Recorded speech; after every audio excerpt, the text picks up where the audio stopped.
Alright, ladies and gentlemen, Shimizu Akari. Time to get my video out there to give you my thoughts on this character. I have used her. This is kind of where I've got her at right now. A3, not going to bother maxing her out. Overall, I'm just going to put this out there to say that, yeah, she's fairly mid.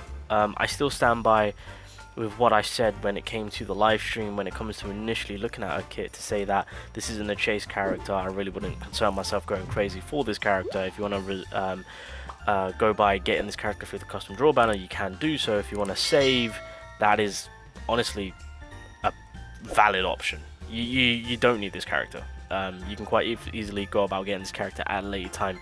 Min still holds it down, just putting it out there. Rest in peace, my boy.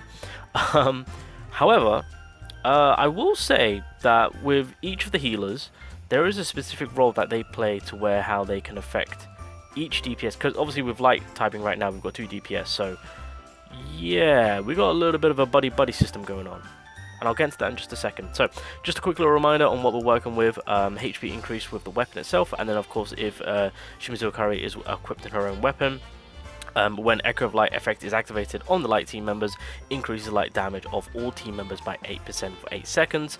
So that's kind of a nice little additional buff up for the whole squad. In terms of her skills, I've just kind of leveled it up to level 7 across the board, as you guys can see. So when it comes to no, not this one.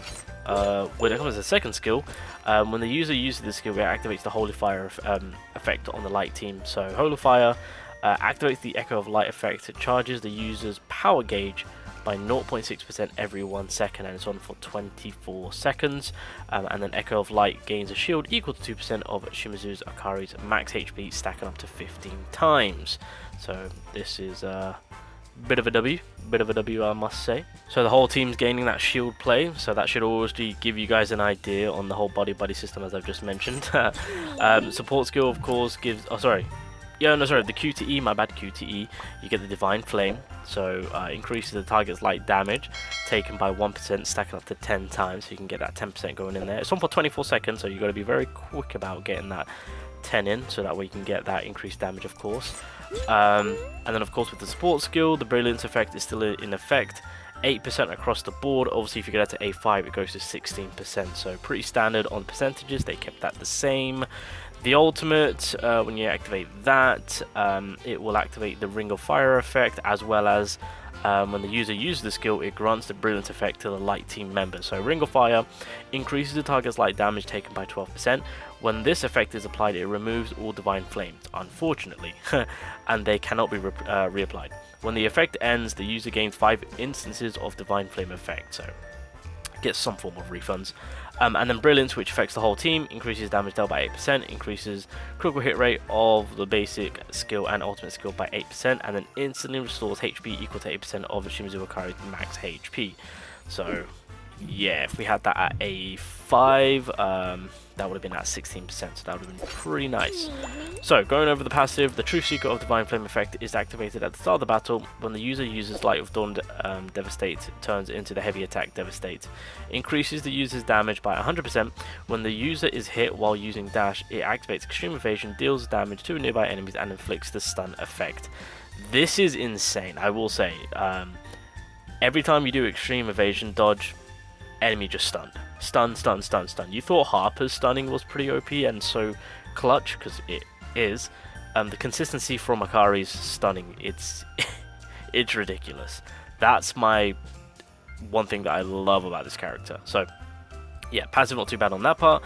So obviously with the Divine Flame, the Truth Seeker of Divine Flame, when the Light of Dawn or Heavy Attack Devastate hits, they inflict the Divine Flame effect onto the target 1 time. That's on for infinite, sorry. And then also Divine Flame, again light damage, stacks up to 10 times. Each light damage allows you to do 1% increased damage, so there's that. And then of course you can immobilize, so that's kind of the passive as a whole in general. A1, the Truth Seeker of Divine Flame effect is enhanced, and the Holy Fire effect is enhanced. So when the Light of Dawn or Heavy Attack Devastate hits, they inflict 2 instances of Divine Flame effect on their targets. When a light team member attack hits, it activates the Echo of Light effect. So that A1 already might be a big incentive, so that way you can full on cater more to that shield play. I'm just putting it out there. So, and again, by getting 2 instances of the Divine Flame, that's just gonna, you know, chase you even more in terms of maximizing that 10% within the 24-second period. So there's that. Oh yeah, the Holy Fire, by the way, activates the Echo of Light effect, charges the power gauge by 1.6% every 1 second, and you get a decreased damage taken of 12%. So a nice little more tankiness going on there. A2 increases the user's HP by 5%. That's exactly what you want, since that's what she scales off of. And then increases shield gain by light team member by 5%. So that is actually very, very big to have. A3, the Divine Flame effect is enhanced. The Ring Fire effect is enhanced. So increases the light damage taken by 1.6%, stacking up to 10 times now. And then when the stack maximum is reached, it activates the Ring of Fire effect. So you don't have to rely on the ultimate now. It's something that just kind of auto applies on that A3 side of things. So the light damage that is taken is by 20%. And then of course, when it's all done and said, you'll get a refund of 5 instances of Divine Flame. Alright, so that's pretty W. A4, for every light team member in the party, increases the light damage of light team members by 3%, increases the defense of team members with the highest defense by 3%. So this is a nice little wink wink nudge nudge to my boy Thomas right there. And then as per usual, A5 will just give you the extra percentages so that we can cap it at 16% across the board for the support skill as well as the ultimate play. So that is pretty much how she's working. Now realistically, A2 is pretty nice. A1 is also nice. I mean, yeah. I mean, as well, to be fair, if you can at least get it to A1, then you can maximize on getting the enhanced version, which will make it a lot easier to actually apply these buffs, as well as debuffs towards the enemy. So there's that. So I mean, if that's where you want to keep it at, realistically, if you can maximize and get it to A3, that would be pretty solid. I'll say A2 is the sweet spot. A3 is kind of like, you can just kind of keep her there, and then you can get the remaining dupes at a later time.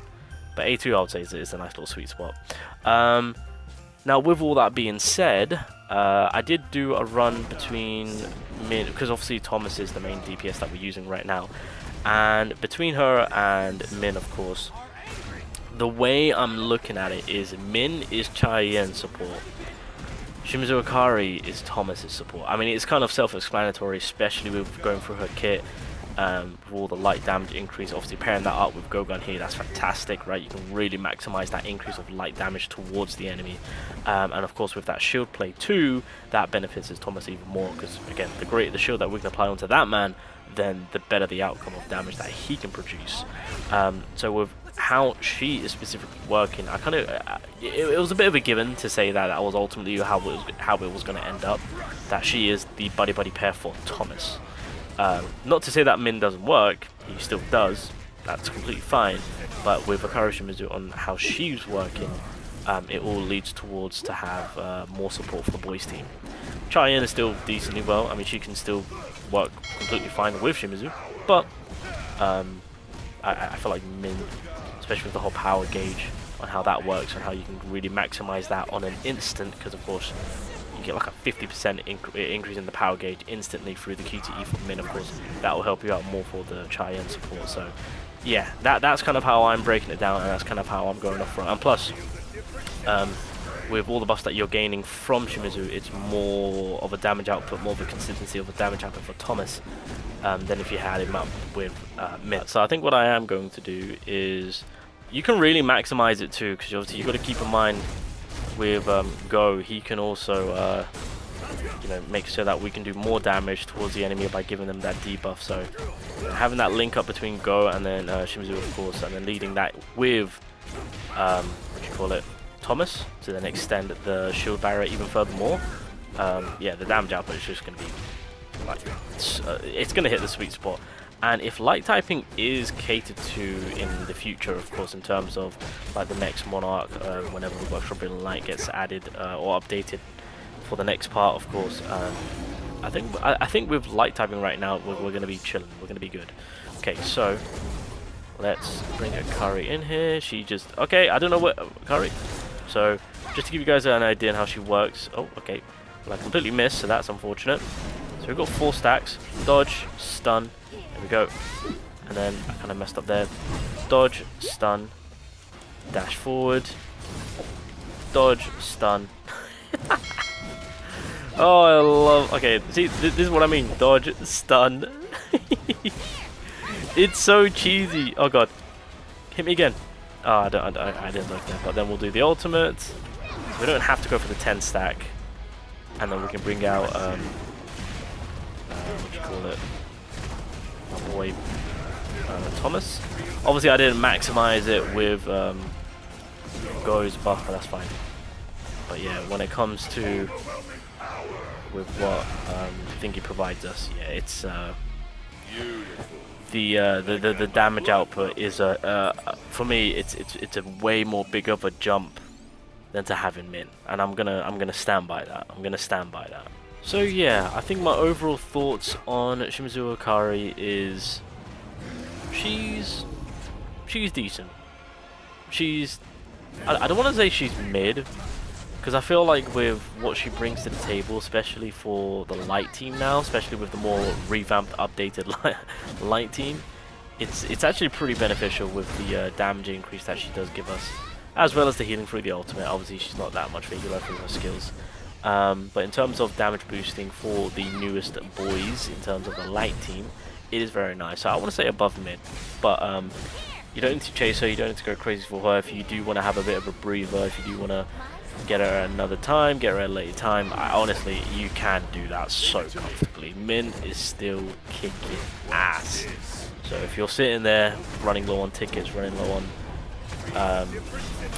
what you call it, or like rate up tickets and essence, etc., and you want to be prepared more for Azel, who's dropping in January, or maybe go to Rudy, who's dropping in March and whatnot. Yeah, you don't have to suffer for her. You really don't. That's just where I'm at right now.